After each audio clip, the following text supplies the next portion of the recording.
Northwestern Lincoln County in the Piedmont of North Carolina. Northwestern Cleveland County in the Piedmont of North Carolina. Southeastern Burke County in western North Carolina until 5:45 p.m. Eastern Daylight Time. It's 5:27 p.m. Eastern Daylight Time. Severe thunderstorms were located along a line extending from 9 miles south of Morganton to 13 miles northwest of Lincoln, moving north at 50 miles per hour. Hazard 60 miles per hour wind gusts. Source radar indicated. Impact expect damage to trees and power lines. Locations impacted include Hickory, Longview, Valdez, Igert, Drexel, Hildebrand, Connolly Springs, Rutherford College, Bellwood, and Rhodus. For your protection, move to an interior room on the lowest floor of a building.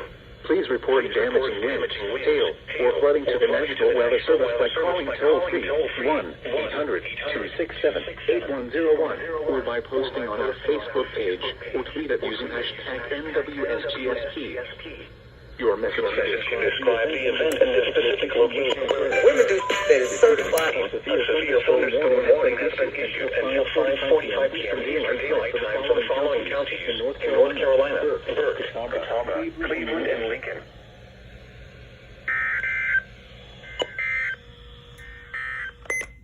A severe thunderstorm warning for North.